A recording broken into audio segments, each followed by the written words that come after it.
Welcome back to my channel di Yukita Watching. Hello guys, bagaimana kabar kalian semua? Semoga kabar kalian selalu dalam keadaan baik-baik saja, agar kalian tetap bisa setia nonton channel Yukita Watching. Untuk yang baru join, salam kenal, nama aku Yuki, klik tombol subscribe-nya. Dan untuk kalian yang mau follow Yuki di Instagram juga bisa, silahkan follow Instagram di bawah ini, yukimon.dj. Malam Kamis seperti biasa, Yukita Watching akan menyuguhkan konten-konten horor di Yukita Horor pastinya. Seperti dalam minggu sebelumnya kita membahas tentang Ratu Film Horor Indonesia, kali ini kita akan membahas Ratu yang lainnya. Ratu apakah itu? Langsung saja, tak usah berlama-lama, let's start. I scream, you scream, Yukita Horor.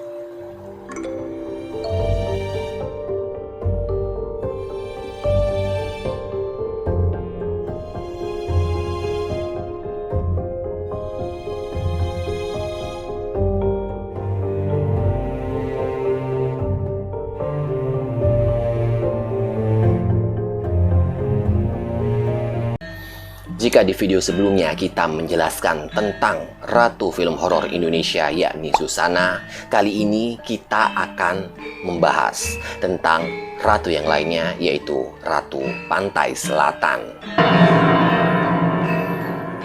Kalian pasti sudah pada tahu tentang sosok ratu yang punya kekuatan yang luar biasa yang menguasai pantai selatan Pulau Jawa, tepatnya di pantai selatan Yogyakarta. Tapi gengs, sosok yang dipercaya menjadi penguasa pantai selatan Pulau Jawa ini masih kontroversial keberadaannya. Ada yang percaya dan ada juga yang hanya bagian dari cerita rakyat saja. Gak sedikit loh gengs, orang yang percaya dengan keberadaan sang ratu. Buktinya, banyak orang yang melakukan ritual upacara untuk menghormati sang ratu di setiap tahunnya. Terutama masyarakat Jawa kuno. Mitos keberadaan sang ratu memang menjadi cerita turun-temurun hingga saat ini. Dari cerita-cerita itu, banyak sekali mitos yang berkembang di masyarakat luas. Dan beberapa dari cerita itu banyak mitos yang terkenal seputar Nyi Roro Kidul. Dan di video kali ini kita akan mengupas tentang mitos-mitos seputar Nyi Roro Kidul. Dan langsung saja, mitos pertama adalah Ratu Pantai Selatan. Mitos yang pertama, Nyi Roro Kidul dipercaya ratu penguasa pantai selatan. Banyak yang percaya Nyi Roro Kidul ini adalah penguasa gaib keraton pantai selatan di Pulau Jawa. Menurut mitos yang beredar, sang ratu selatan ini bisa menjelma sebagai sosok wanita yang sangat cantik. Kemudian, dirinya juga bisa menjelma dan berubah bentuk sebagai ular naga yang sangat besar wujudnya. Selain itu, pantai selatan Pulau Jawa ini tempat Nyi Roro Kidul berkuasa, berhadapan dengan Samudra Hindia yang merupakan sebagai zona subduksi lempeng bumi. Sehingga, jika ada bencana seringkali disangkut pautkan dengan keberadaan sang Ratu Kidul ini. Di dalam mitologi Jawa, Nyi Roro Kidul merupakan putri dari kerajaan Sunda yang diusir ayahnya karena ulah ibu tirinya. Sedangkan seorang antropolog Robert Wessing mengatakan dalam Princess of Sunda Some Aspect of Nyi Roro Kidul menyatakan bahwa Ratu Kidul ini adalah putri dari kerajaan Galuh pada abad ke-13. Selain itu, ada beberapa versi yang mengatakan bahwa Nyi Roro Kidul adalah seorang putri dari kerajaan Pajajaran, anak dari Prabu Siliwangi. Dari mitos pertama ini, mitos mana yang paling kalian percaya sebagai Ratu Nyi Roro Kidul? Bisa kalian tuliskan di kolom komentar. Next, mitos selanjutnya adalah larangan menggunakan pakaian hijau. Beberapa dari kita pastinya sudah sering banget mendengar mitos larangan menggunakan pakaian hijau saat berkunjung di pantai selatan Pulau Jawa. Peringatan ini ditujukan kepada pengunjung pantai Parangtritis dan Parangkusumo. Menurut mitos yang beredar, pengunjung yang menggunakan pakaian hijau ini menjadi incaran sang Ratu Kidul. Enggak jarang dari mereka yang melanggar larangan ini saat bermain di pantai selatan ini tiba-tiba menghilang. Hal ini Diyakini orang yang tiba-tiba hilang katanya mereka dijadikan tumbal atau pengikut Sang Ratu Kidul untuk dijadikan pengikutnya. Karena kejadian tersebut, banyak himbauan atau larangan untuk menggunakan baju berwarna hijau di pantai selatan Pulau Jawa.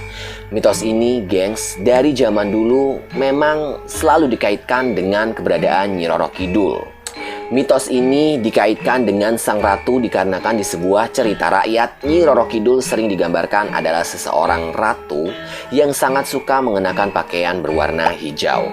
Menurut masyarakat Jawa kuno, warna hijau juga adalah warna kebesaran sang ratu sehingga dia saja yang berhak memakainya di tempat itu. Tapi gengs, menurut salah satu karya sastra terbesar dalam kesastraan Jawa Baru, yaitu Secret Centini, Nyi Roro Kidul menggunakan kain panjang berwarna hijau dan tengahnya putih. Tapi gengs, memang air laut di pantai selatan Jawa memang berwarna hijau, sehingga ngebuat orang yang hanyut di pantai itu susah untuk ditemukan karena mirip dengan air laut di sana.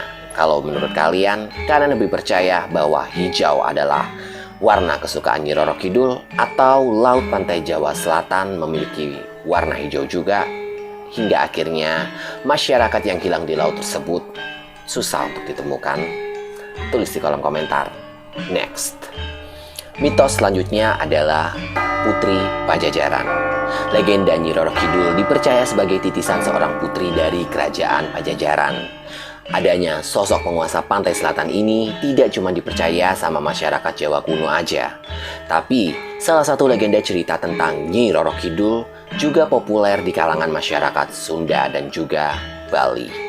Dalam ceritanya, sosok Nyi Roro Kidul adalah titisan dari kerajaan Pajajaran yang bernama Kandita yang bunuh diri di Laut Selatan yang dikenal memiliki ombak yang sangat ganas. Dan ketika dia menceburkan dirinya ke laut itu, dirinya sembuh dan kembali cantik. Menurut cerita, sang putri diusir dari kerajaan dikarenakan penyakit kulit yang dideritanya dan membuat keluarga kerajaan menjadi malu akan penyakit sang putri. Kulit sang putri diceritakan menyerupai sisik ular. Oleh karena itu, banyak yang bilang kalau Nyi Roro Kidul ini juga menjelma sebagai wanita berparas cantik, berkaki ular naga. Usut punya usut, ternyata penyakit Dewi Kandita ini dibuat oleh dukun yang diperintah oleh ibu tirinya yang bernama Dewi Mutiara.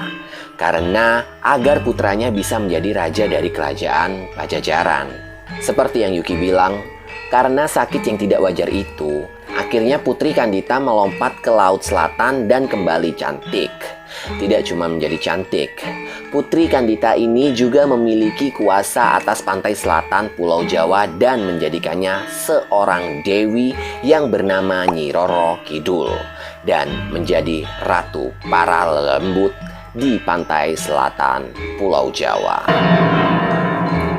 Cerita mana yang kalian percaya dari mitos ketiga ini? Bisa tuliskan di kolom komentar. Next, mitos selanjutnya adalah istri spiritual raja.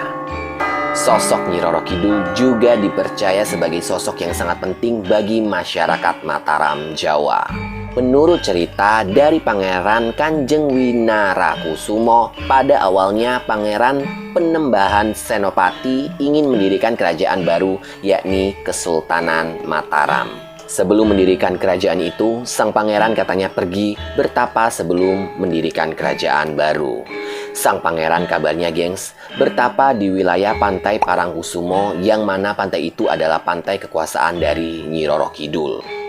Mengetahui tempatnya didatangi seseorang untuk bertapa, Nyi Roro Kidul berniat untuk menghentikan sang pangeran pertapa. Tetapi setelah Nyi Roro Kidul melihat sosok sang pangeran, Nyi Roro Kidul jatuh cinta kepada sang pangeran. Akhirnya sang ratu memberikan penawaran kepada sang pangeran, yaitu ia akan membantu sang pangeran untuk mendirikan kerajaan baru jika sang pangeran menikahinya. Dan akhirnya sang pangeran setuju akan hal itu.